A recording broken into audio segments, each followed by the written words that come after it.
lets everybody else know that who you are and where you're from, and also helps us capture attendance for the notes. So we appreciate you taking a minute to do that.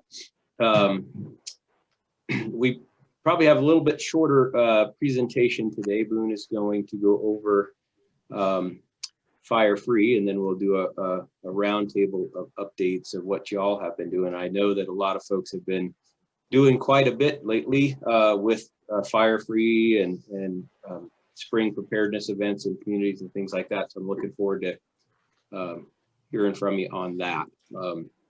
And that's the general overview of the meeting today. And with that, I will turn it over to Boone for a quick update on other things that have been going on with the Project Wildfire program, and then presentation on FireFree. Okay. Thanks everybody for joining us. And then everybody can see my screen, is that correct? Yes. Yeah, okay, thank you. It didn't show me the little green square around it today after I started resharing. Okay, so yeah, we'll run through the regular agenda that we always do, but so today we're gonna cover FireFree quite extensively, so I'm not gonna hit on that as a program update. But either way, moving on, the defensible space class that we put on, I feel like it's worth mentioning that we did create a recording from that, and I didn't make that, it's not publicly available, but if some reason you were really wanting it, I can send it to you, send you a link to it. It is 3.5 hours long, right? So it's pretty long, and it's a little bit dry if you're not very engaged with it at the time, but it's available for folks if they're wanting to look at it. Send me an email afterwards and I'll send you a link to it to take a look at and check out. So we also, earlier this year, as you recall, we made that Firewise story map. We're going down the road right now of creating a CWPP story map. So we're hoping to pull all those together into one place and be able to kind of walk and talk folks through the CWPP process, what it is, and kind of what we have in Deschutes County as far as our 7 CWPPs and the 5-year rotation.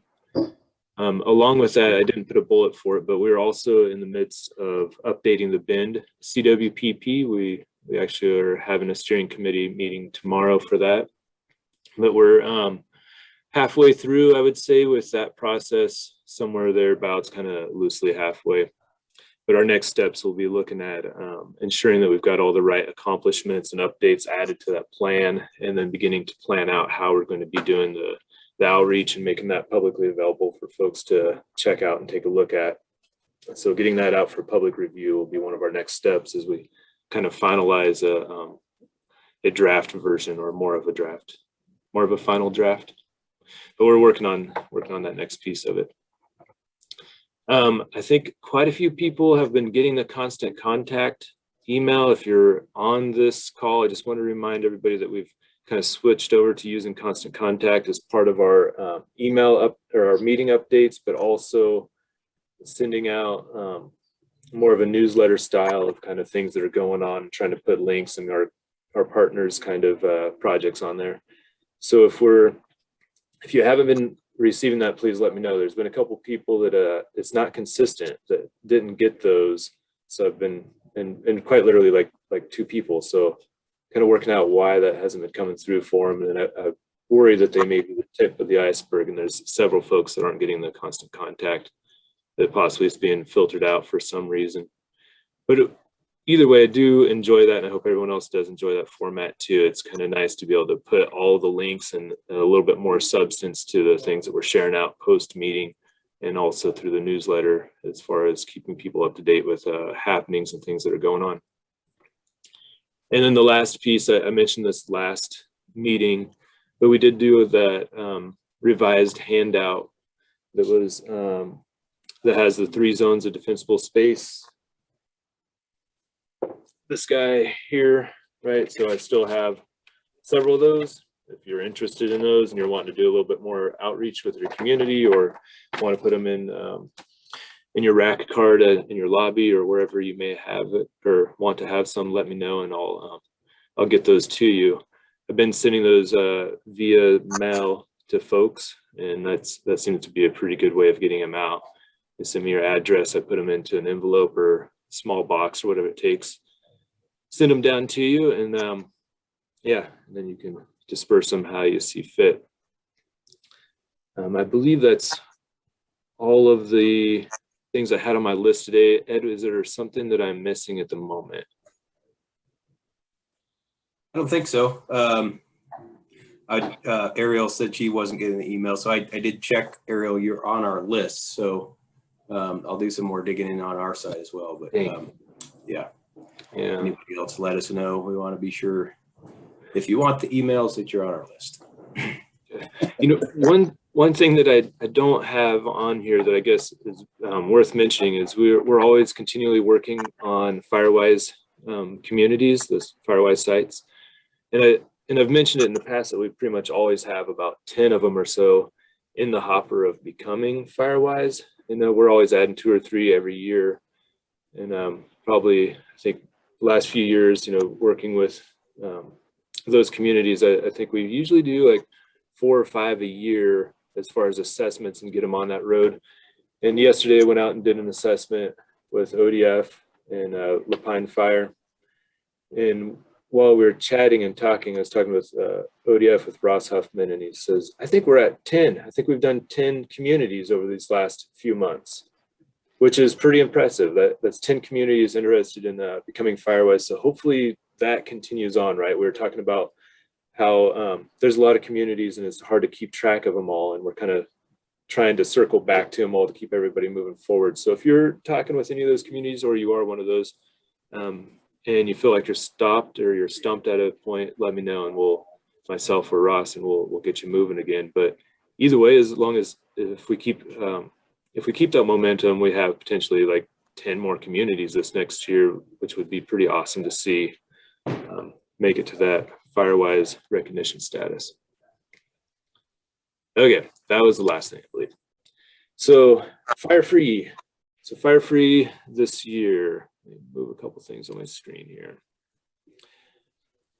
I'm not sure if we have Chad Santola on the call today, but he said he was going to join. So if he does, that would be awesome in case there's something I'm missing today to kind of jump in and add to. But if you remember right, Chad Santola, he's the operations manager over there at Waste Management.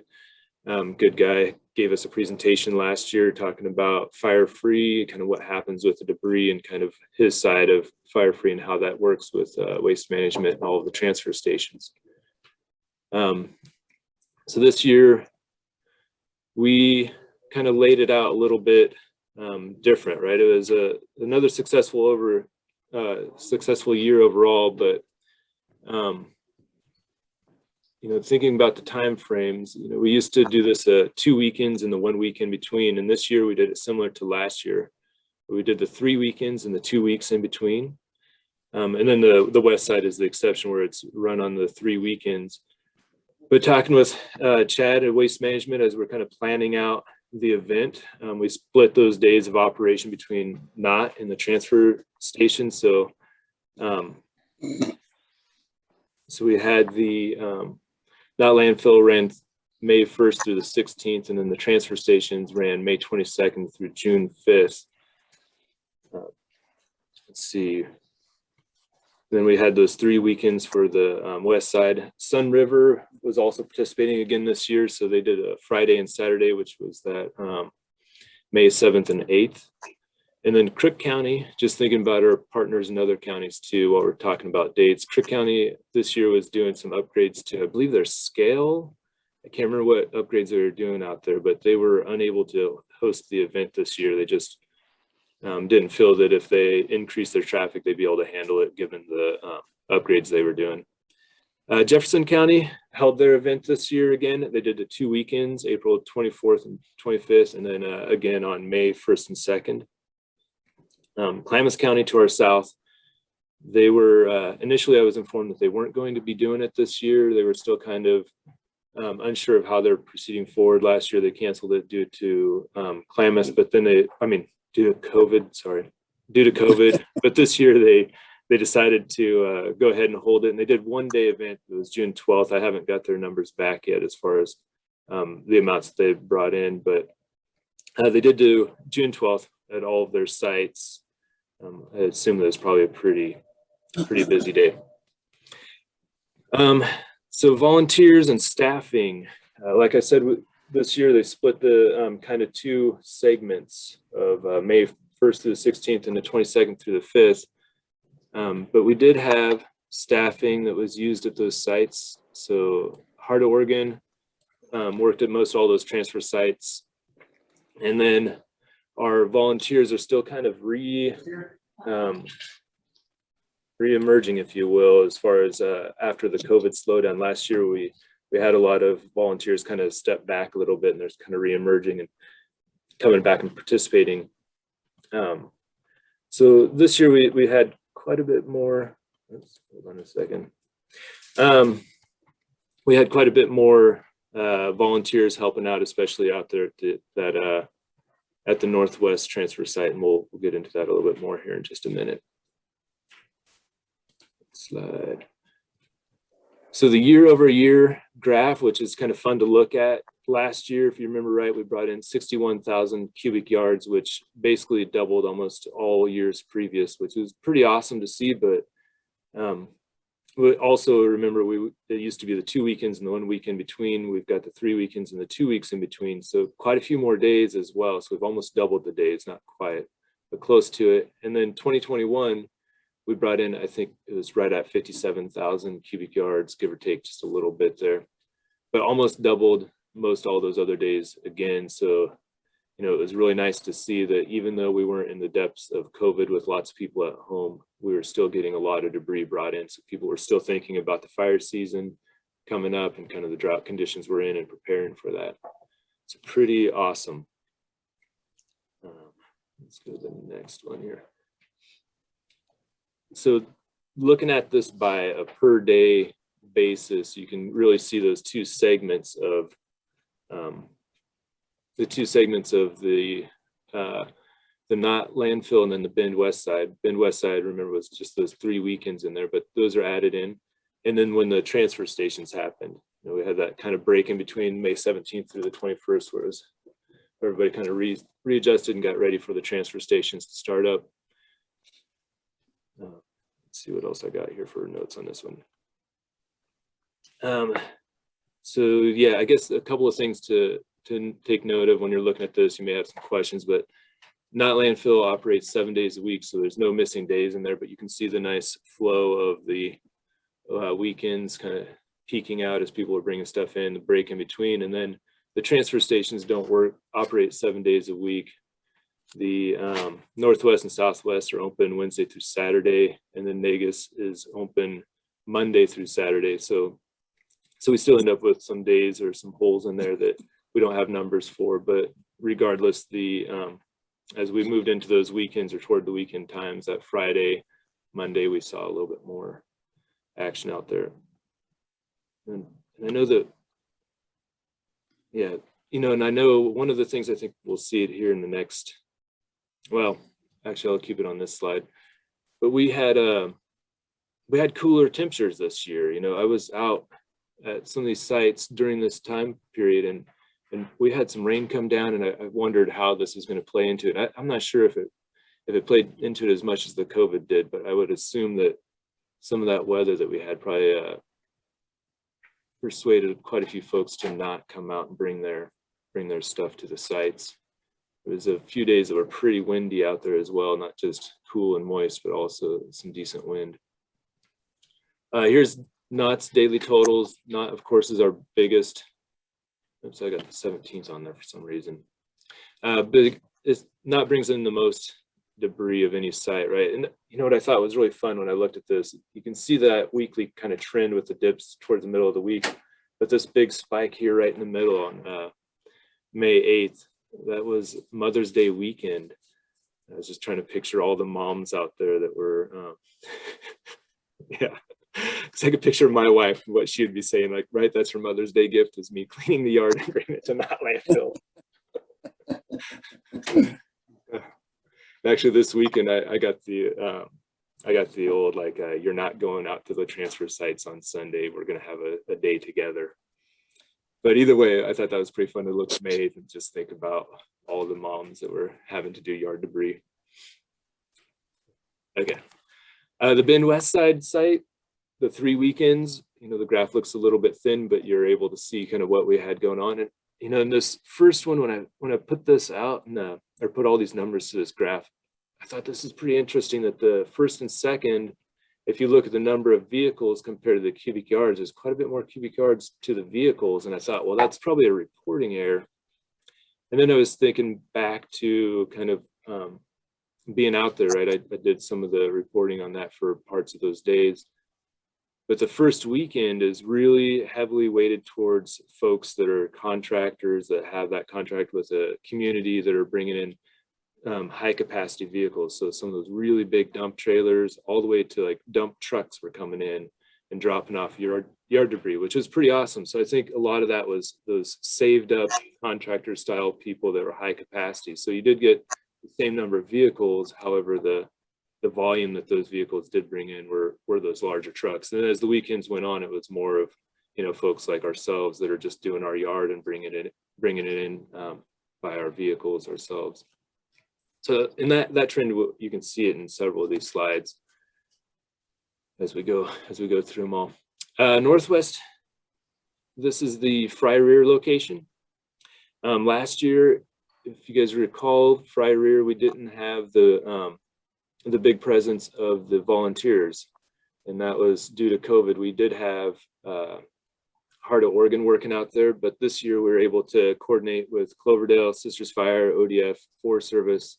They shared a document between one another, a spreadsheet to be able to kind of plug those holes and put people in there. And and I think we're definitely, if you went out to it, you probably saw that they were not participating as heavily as years past, but also that was kind of that kind of coming back out of the COVID kind of thing to be part of this. But they were there to tally for us. They brought waters, were handing waters out, had some handouts for folks, and would chat, but hadn't, they weren't unloading and stuff, but they were there. And then, and that also is pretty, what I really liked about being able to work with those folks is we really engage deeper into the community when we're able to work with those fire departments and all the local partners to be able to kind of use their networks as well to get the word out. So we did do a lot of the coffee sleeves and stuff, got that stuff out to them, lots of handouts so we could get the handouts given out, and then just being out there and being part of that presence and showing that partnership was pretty valuable to us. Negus, this is the Redmond site, which I thought was kind of fun. You can see Redmond also had that big, a few more vehicles, but lots of volume compared to the vehicles. And that was another, I think, indicator of those contractors and stuff that were working directly with those communities that were just waiting for the FireFree event to happen to be able to take the yard debris too. And and I think that goes to just show how important it is to the communities for us to offer this to them, and that they are depending on it, right? They're waiting for that day so that they can bring their dump trailers and their dump trucks to the free event to get rid of all of that. So there's events that they're planning around. Midweeks, of course, dropped off, but as we approached the weekends again, people were getting back busy too. So as we approached those Fridays, lots of yard debris was coming in. And the Negus runs Monday through Saturday. So that's Mondays through Saturday there. Friday, Saturday there. Southwest, again, is that Wednesday through Saturday. It also started off with that high volume in there with a lower number of vehicles, but high volume that was being dropped off. Yeah, I don't have a whole lot to say about it. It went smooth from what I understand down there. I didn't make it to the Southwest one before it was all over with. But we do see the weekends ramping up and a little bit of a dip there midweek. It's a good one to check out. You know what, I might have already gone through this. I talked fairly fast. I timed myself earlier and I was like over 30 minutes. I think I did this in 10 just now. But we had a lot of participation out there this year, and it was really fun to see kind of, last year it was a bit of a scramble to try to figure out who was going to be participating, how we were going to be working together. and what was going to be happening as far as, you know, COVID. It was really quite the unknown. Extending the dates was pretty awesome to see, because we did give people that opportunity to bring everything out to the transfer stations and the landfill, you know, given that they were all at home doing work. And then to be able to carry those days through this year was quite awesome. Working with Chad and talking to him about staffing and knowing that we were going to be a center on the volunteers, you know, and then coming up with that plan to offset the days, I thought was quite the ingenious idea to be able to spread our resources around. And not only are we offering, you know, those sites all available, but overall it's a longer duration that people have to bring stuff in. If you look from the May 1st through June 5th. And this year, I guess the point where I was getting to is we're kind of coming back out of COVID and people are re-emerging. I really appreciate all of the partnership between all of the different partners that we have out there, between all the fire departments, the different groups that are volunteering. And I guess there's a few things that definitely wanted to mention. You know, that Bend West Side site stays pretty busy, so definitely want to send a thanks out there to Brooks Resource for providing that site again this year.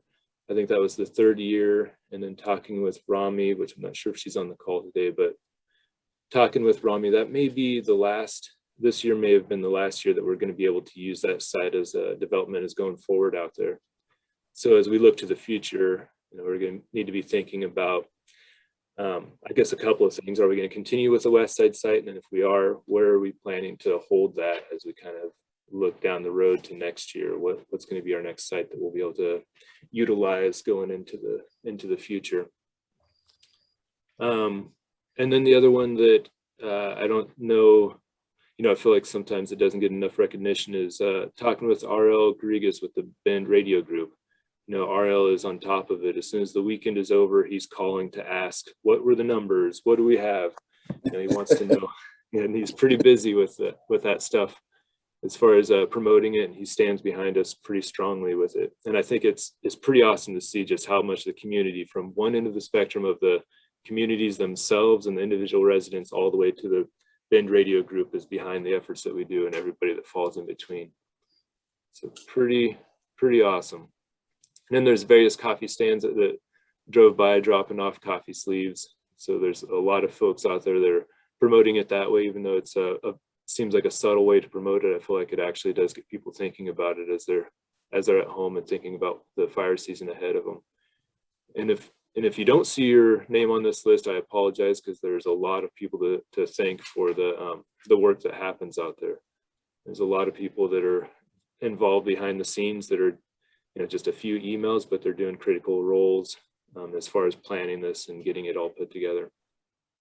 And then I guess the last piece I'd like to add in is we've got signs spread out throughout the whole county, and most all the fire departments handle those signs. And I bring out the stickers for everyone to put those onto to get the new dates updated.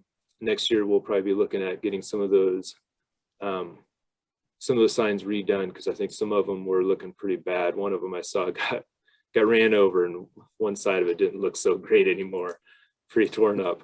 The other side looked good, but either way, we need to take an inventory of those. So I believe most all those signs should be down by now, but as you're looking at those signs and you're putting them away, just kind of think about ones that need to be recovered with a new FireFree sign, and we'll take care of that next year. And who knows, it might be a time for all of them to be recovered and not just a couple. So that was pretty fast. Just kind of want to put it out there to questions. If there's questions on the FireFree event this year and kind of how that went, or if anybody has any specific stuff, I can switch back to any slide if we need to. Yeah, Boone. Yeah. This is Greg Bryant. I was just wondering, what was the cost that the commissioners anticipated this was going to be, and then how much was it per cubic yard approximately? Do you have that information? And what would that be compared to last year? That's a good question, Greg. I have not pulled those numbers as of yet. I think last year we did look at a lot of those numbers because it was a little newer for us to be going this long. I'd have to look. Maybe Commissioner Adair, do you have? Yeah, go for it. Sure. Yes, Greg, they were expecting this to cost almost $500,000. And to me, it's like, what does a fire cost? $500,000. And I'm, okay, Boone, did you say we went down to 57 cubic tons? We were what, at 63 last year? So I'm sorry. I'm really sorry to hear that we went down. I know I was out there at the Sisters one at Fire with our load one day, and it was really full. It was amazing. And, you know, I just really believe in the program, and I left at least 1,000 business cards everywhere for FireFree. So I'm sorry that we actually we didn't do as well. That's definitely not something that I want, you know, thank goodness we're getting this rain. Right. Things are so dry, but I was pulling weeds in my arena on Sunday, and actually the top inch or so was dry, but then underneath it was actually wet in my sandy arena. So I was, you know, I feel like, okay, maybe this is going to be a little bit helpful. Yeah. Yeah. So Thank you. I'm thinking of what it cost. It undoubtedly probably cost almost $500,000. But honestly, I remember the first time I went to FireFree in Sisters, like maybe like 14 or something. Were we doing it anyway? People actually unloaded things out of my truck that time, and I was like, oh my gosh, I was incredible, and they wouldn't let us give them a tip or anything, and I just was. That was really an amazing service, and I know that probably cost a lot too, or maybe they were just volunteers, but it's definitely, the community needs to do it as much as possible. So, and I do love the format, the split. I think that's probably really worthwhile. Yeah, thank you for that, Commissioner. And I think looking at the numbers, it was 61,000 and dropped to 57,000. So we dropped about 4,000 cubic yards, which, you know, that's a fair amount when it's individual, but it's. Yeah, but I also think what happened last year was because of COVID had just hit. You know, I think there's a lot of extra people that were staying home and they were able to do a lot more last year. Now there's a lot more people at work. So that, I think that's the difference there, I think. Yeah, I would agree with you, Greg. And I think Commissioner Dara is right. It's hard to put a value on a fire that we've prevented or home losses that we've prevented.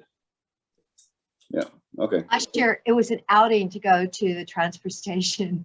I mean, I remember I saw my friends on Facebook were posting there. That's what they were doing. Like, that was really a big deal, you know, because it was that lockdown. So anyway, yeah, I don't think there's a value you can put on it. I think it's critical for Deschutes County to be a participant as big as we can possibly be. Yeah. Okay. Okay. Any other questions from folks? Boone, it's Nick here. Just not really a question, but well, I guess it is a question about the brochures that you have. How many do you have on hand? Did you print quite a few, or? Yeah, we printed, you know, I'd have to look at the number, but I think it was like 3,000. Okay. Right. Because I sent you an email, but I'd like to pick up a few because I could use, because I still have my insurance agency contacts, and I'd like to hand them out to the insurance agents so they can hand them out to their homeowners, the policy holders. And the other thing to bring up is when you mentioned the signage, I think it would be, if you're thinking about reprinting some for next year, I think a redesign might be wise. And something we talked about in the past, which is adding Project Wildfire to the signage as well as FireFree. Yeah, I think that's probably a good point, and something we can definitely look into more, because it does seem that the two go so hand in hand. Yeah. Project Wildfire and then FireFree being one of the events or programs beneath it. Exactly. Yeah. So if you have brochures, if you're around this afternoon or something, I might be able to pick some up and start handing them out. Yep, I am. Yeah, and that's also an option I didn't tell everybody, but that is an option. Is as long as I'm in the office, I can bring those up to you, and then if I'm not in the office, still send me an email and I can put them up front for you to pick up, which makes it nice and easy. Yeah, that's great. Thank you. Okay. Boone, I'm curious with what's the history of getting other counties involved, since we do have a few other counties, and if I were to try to pose to some other counties to, use this program, if that's a possibility for using pamphlets, logos, things like that, because it's been so great and successful, and it'd be great to see it expand. Okay, so your question, Ariel, just to make sure I'm asking, is just kind of what kind of participation and how do we coordinate between everybody as we're planning? Yeah, and even just I'm even curious about the history of how it reached Klamath County, and then ended up getting it out beyond just the shoots. Okay. No, I think I'll let Ed jump in on it because he's got a little more of that corporate knowledge than I do. Sure. And it's a good question for maybe everybody to be aware of. So, FireFree first started in Bend back in the late 90s, actually 1997, I believe, and then expanded out to be something that the county started to take on. Originally started with Bend Fire and Rescue, expanded to the whole county.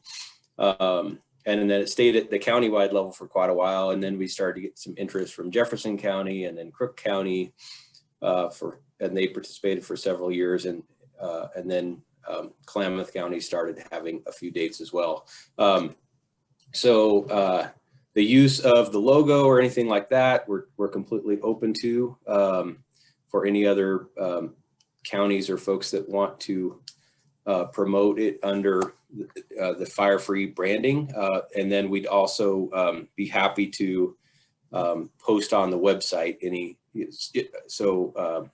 we usually make a flyer for each county and then post all the dates on the website regardless of county. So right now it's, as Boone mentioned, this year Crook County didn't do it for logistical reasons, but it's usually Crook County, Jefferson County, Deschutes County, and Klamath County have provided us dates. And then as we do news releases and things like that, all those dates go out. So it's just kind of a coordinated information, but then each of those counties kind of deal with their own logistics as far as what dates they want to have, how they pay for their sites or anything, how they staff their sites, all those sorts of things are taken care of by the particular location. Okay, great. I just wanted to check on that before I talk a bit more about that to others who expressed interest in this kind of program. Yeah. So it would be great. I mean, because it's so fantastic, why not see it expand even more?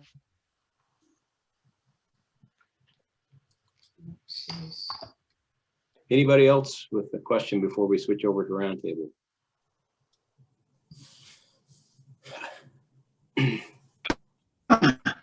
Yeah, Boone, can you hear me? Yep. Yeah. Congratulations on successful FireFree. I think that because it's been going on for quite a few years, that a lot of people look forward to it. So the momentum factor is, I think, pretty significant. I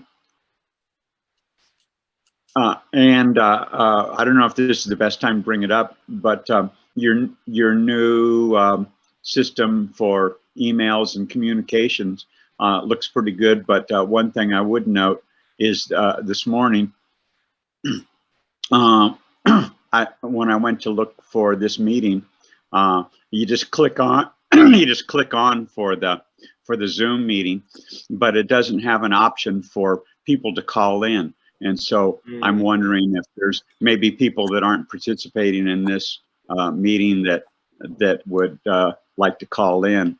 And sometimes I have bandwidth problems and I have to call in. Thank you, Dean. I will remedy that. I didn't think about that as I set up that link. I'll definitely get that added in. Yeah, thank you. Okay, well, thanks everybody. We'll switch over to just a quick roundtable to hear from y'all on other things for the good of the group.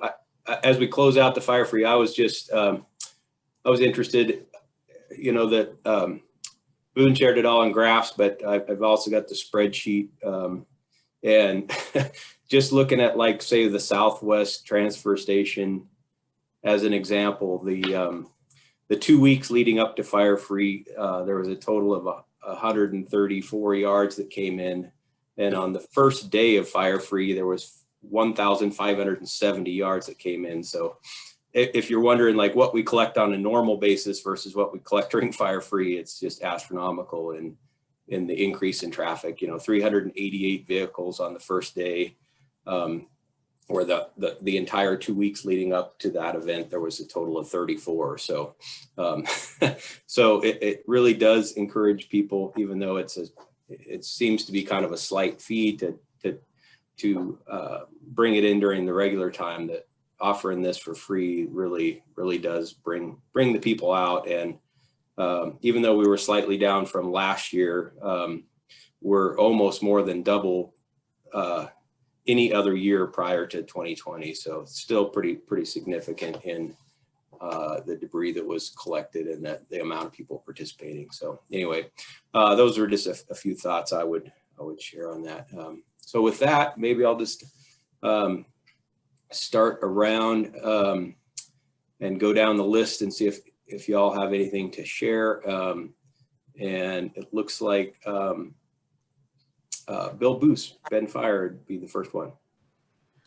I really don't have that much to share. I'm glad we have a little bit of moisture going on right now, because obviously the heat wave is coming. So concerned with that. But other than that, I just want to thank everybody for all the work with FireFree and all that. It means so much and helps us out. You know, obviously we've had some fires around here earlier than expected.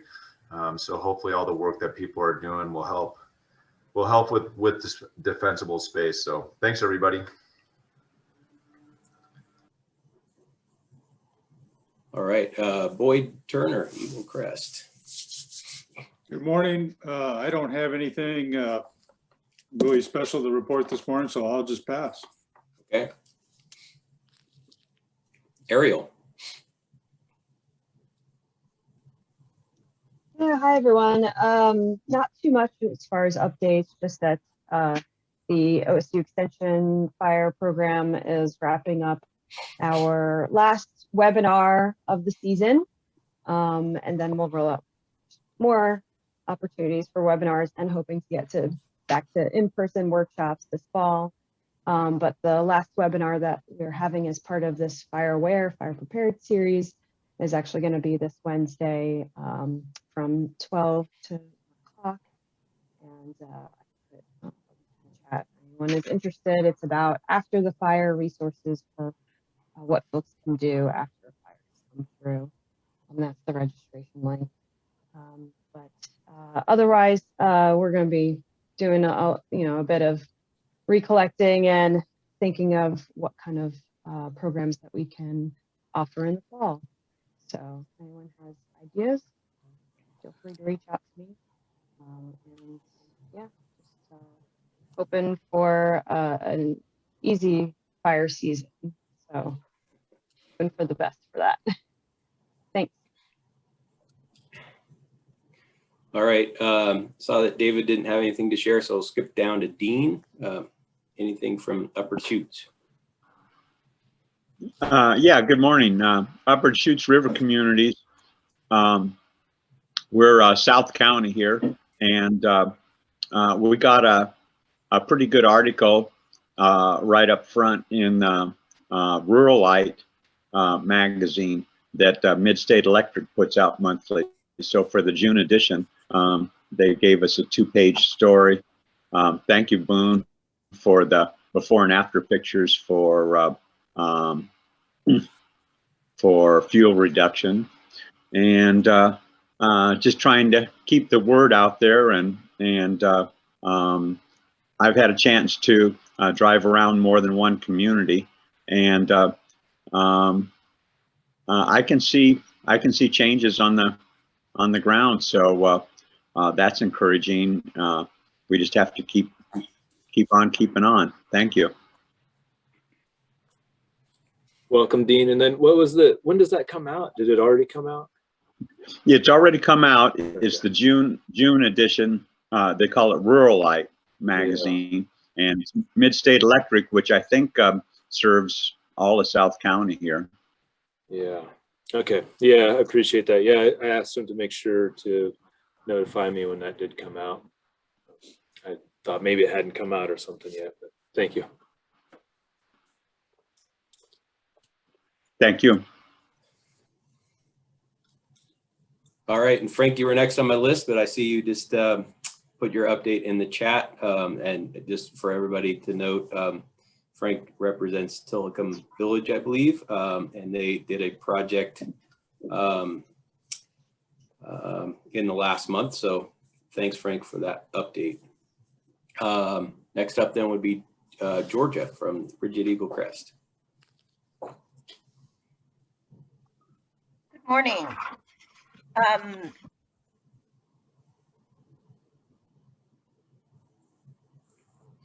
Oh, Georgia, you went back on mute. We heard you there for a second. Is that better? Yep. Okay, good. Thank you.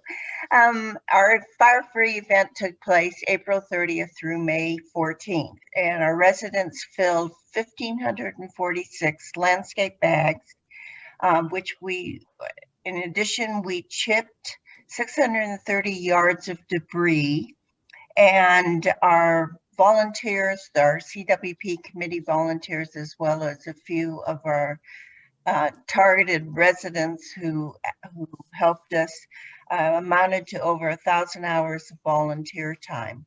We've currently transferred into our brush management and mowing aspect of what we still consider part of FireFree, working up to the July 1st fire date. Thank you. Thanks, Georgia. Greg Bryant.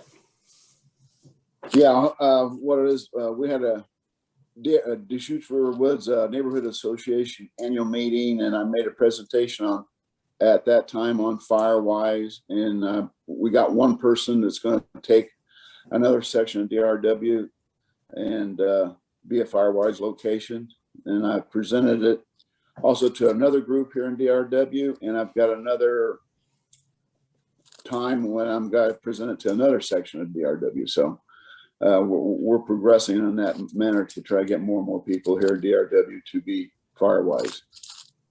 So that's all I got. Awesome. Thanks, Greg. That's great. Great to hear. Yeah.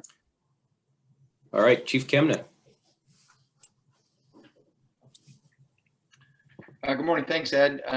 No specific report, but I definitely want to echo what Chief Booz said earlier. My thanks to you and to Boone and really to everybody on this call. It makes a huge difference having a community this invested in wildfire protection. It's just not something any one agency can do. It really, truly is a community effort. And I appreciate the energy and input of everybody on this group, making sure that we're keeping our county and our surrounding areas safe. So I really just appreciate it. Thank you. All right, Chris Green.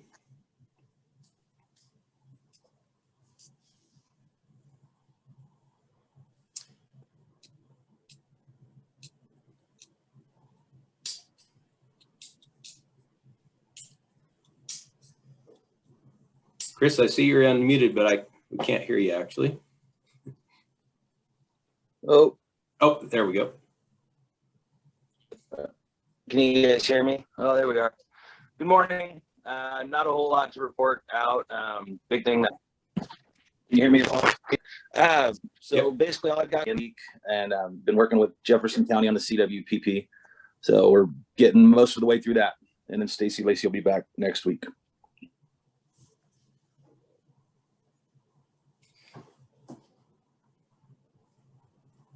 Okay. And it looks like you might have frozen, but I think we got your update, Chris. Little delay there, I think. Kyle Collins. Morning, everyone.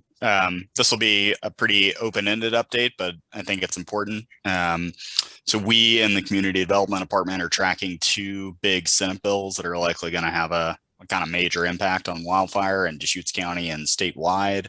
Those are Senate Bill 391, which deals with rural accessory dwelling units, and Senate Bill 762. I don't know if those are on anyone else's radar. Both of those are likely to establish a set of standards for both defensible space and construction materials for any new development outside of our incorporated cities, principally to deal with wildfire impacts. We don't know exactly what those rules are going to look like at this point in time. I think some of the language is still being shaken up, but ultimately this folds into a presentation I gave to everyone here several months back related to a local effort to put in some new defensible space and construction material standards just for Deschutes County. The Board of Commissioners wanted us to wait to see if the state was going to take any action at that level. It looks like that's a possibility. Nothing's a guarantee in politics, obviously.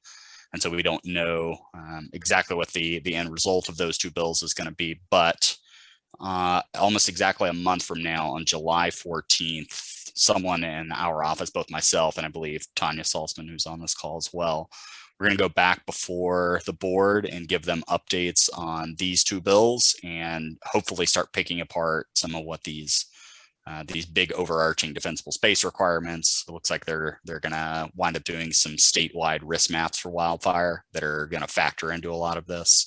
We don't know exactly when those maps are going to be finalized.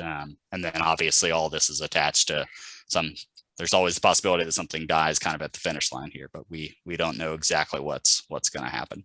But knowing that there are a lot of fire protection district and fire protection officials on this call, I wanted to kind of put a bug in everyone's ear to know someone in our office is likely going to be reaching out to you over the next several months for some coordination efforts, because it seems like the creation of what these rules and standards is going to be highly contingent on local variables. So we'll be working with you directly in coordination with the Oregon Department of Forestry to actually put these out in the Oregon Fire Marshal.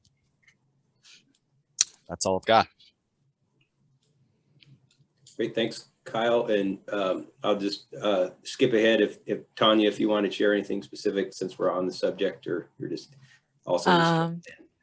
I'm here for moral support, but yeah, basically Kyle pretty much covered it. In general, I'm kind of covering the rural ADU portion of it, and Kyle is probably going to spearhead the 762. Yeah. It's a lot of numbers, but yeah, there is a lot of responsibility kind of kicked to, or potentially kicked to, the rural fire protection districts and other agencies. So we will definitely be in touch. So thanks in advance. That's it. Thank you. Thanks, Tanya. Commissioner Adair.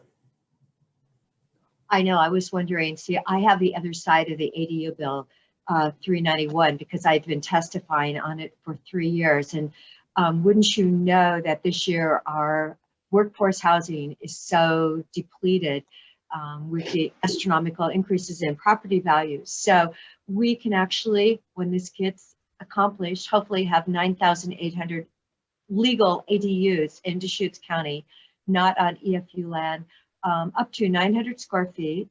And I actually lived in a trailer that was 900 square feet one time when we were building. So I know it's definitely a decent amount of space. It has to be within 100 feet of the main residence, and it has to be on at least 2 acres. But from a lot of people that I've talked to in Deschutes that are so short of employees, or people that need a place to live when they get a job here, I'm really hoping that we can get through the mapping process sooner rather than later. And of course, the building standards, it's got to match the residents or be better than, so that we don't have a lot of more fire danger, because we definitely live in the risk area. But thank you, Tanya. Thanks, Kyle, for all that you do. And I know I'm hoping that we can really get something done sooner than later.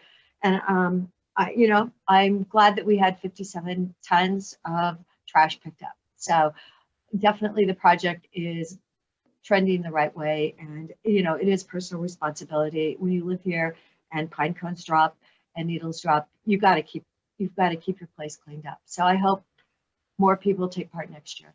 Thank you, Boone, and thank you, Ed, for all that you guys do. All right. And then I saw that both Nick and Paul asked, said they had a pass, I think. So we'll skip down to Ray. Yeah.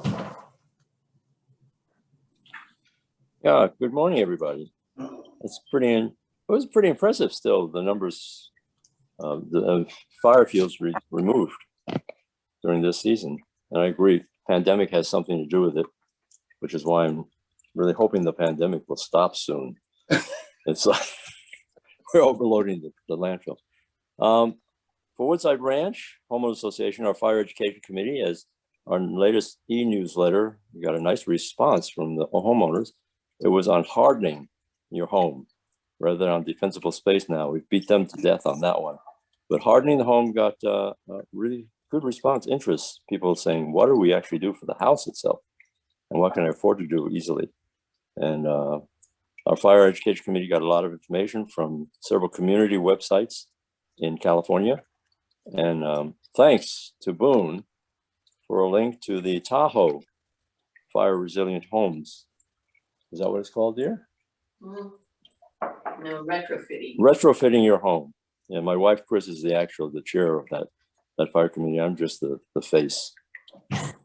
And hers is better, so I should put her on next time.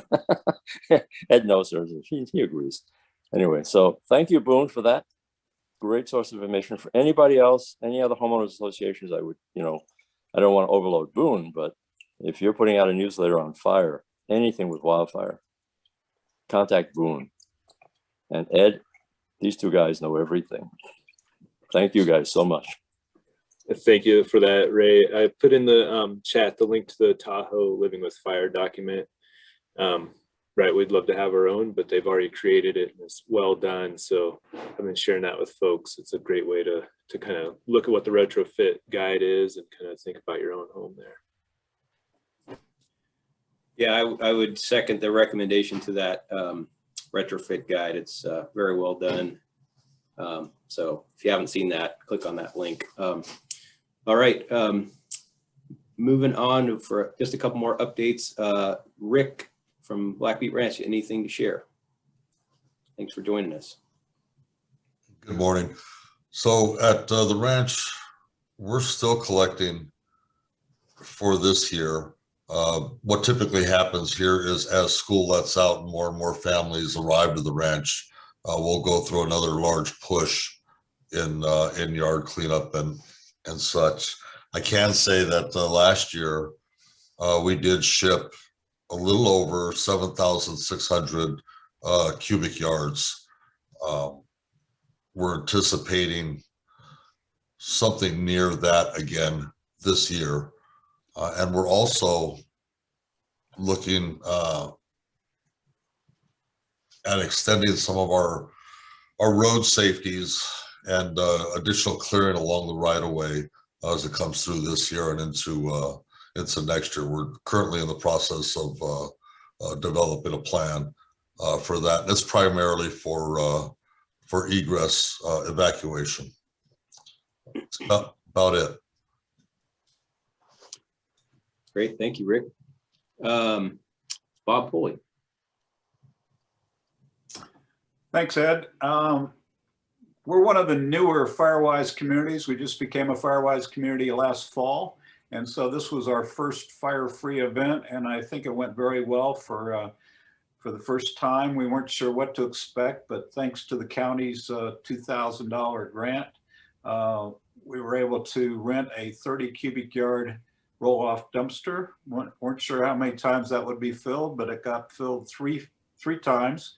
Might have been filled more if the Cascade Disposal would have emptied it more often.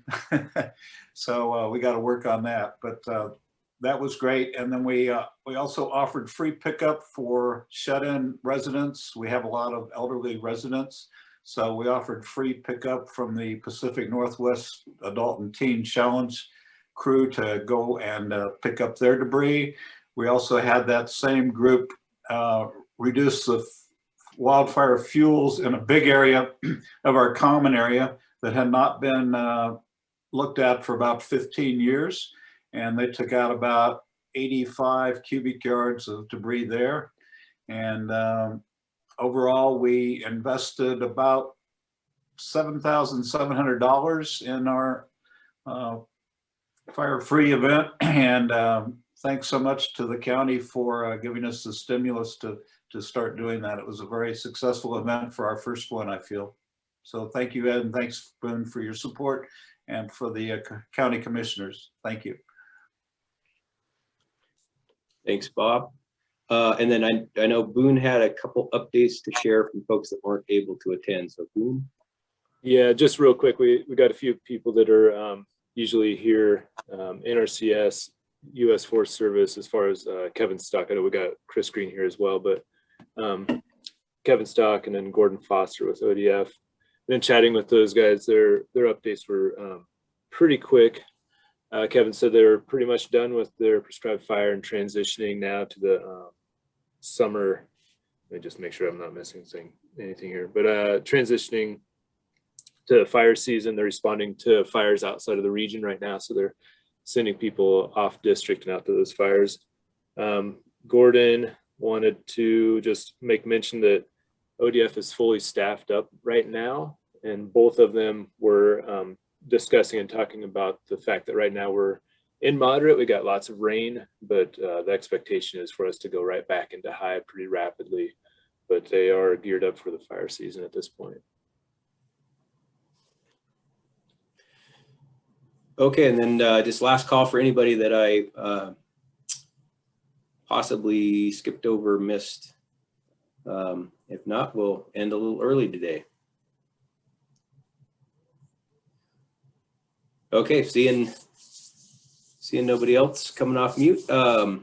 Thanks everybody for your time today and for joining us. And for July's meeting, we plan to have a few quick updates as we go into kind of the more of the thick of fire season. We plan to have Nathan Garrity join us, talk a little bit about evacuations. We'll be into a new fiscal year and into a new round of opening up for grants here pretty soon. So we'll go over that and a few other items as well. So looking forward to seeing you in July, and hope you all are enjoying your rainy June. And we'll hope to keep it up, and we'll see you next time. Thanks, everybody.